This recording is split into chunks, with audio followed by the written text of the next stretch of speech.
so exciting to watch. Woo! Splatter, splatter.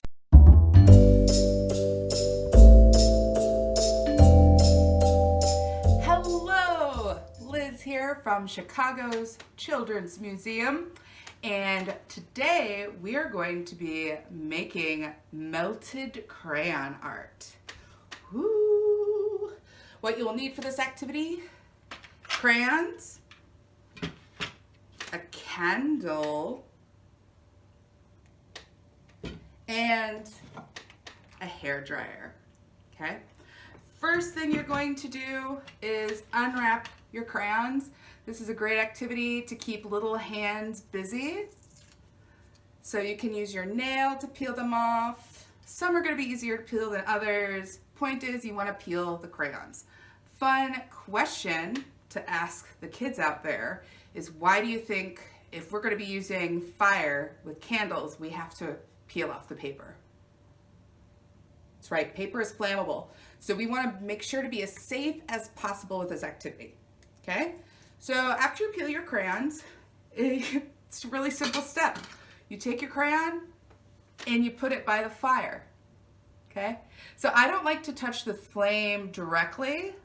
I like to get close to it, but not quite in it. And then, da-da-da-da, you have this really nice, smooth, melty crayon to work with. You could do this as much as you want. This is really great for some intense cognitive development for kiddos, because they're thinking, okay, what happens if I leave it a long time? What if I spin it while I'm heating it up? It really does help you think about what you're doing. You can, of course, change colors. Like I'm going to change to this electric pink over here. And what's fun is when you get these excellent drips that kind of happen. And while I'm doing this, you might notice, why does she have her candle in a bowl of water? Well, in general, if I know I'm going to want to have candles lit for a long time, I put them in the bowl of water so that if they were to tip or if I run into the table, I can feel safe knowing that it will probably put itself out if it tips in the water. It's just a nice extra little precaution. Okay, so now we've seen the candle technique for melting crayons. The other technique you can do is with the hairdryer.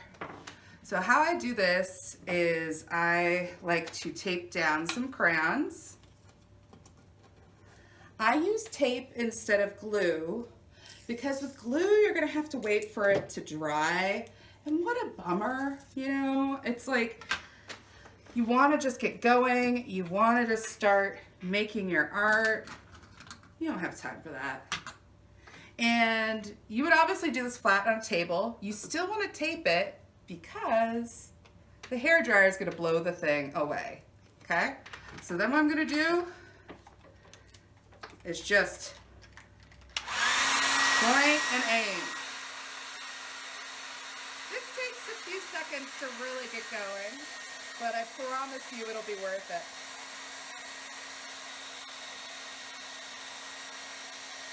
I like to observe how the melting starts. First thing you'll start seeing is some of the crayon around your crayon will start to melt. Oh, and here we go.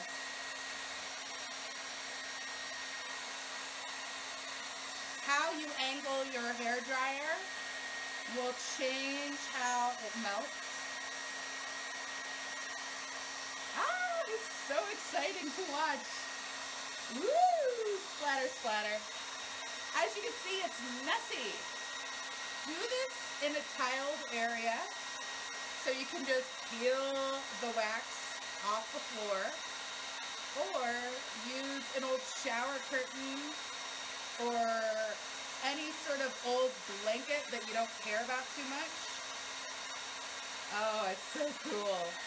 You could go over areas that you've already melted.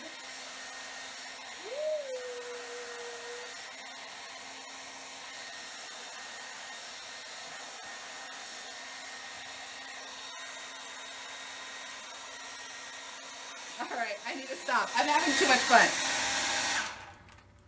All right, there you have it. Melted crayon art.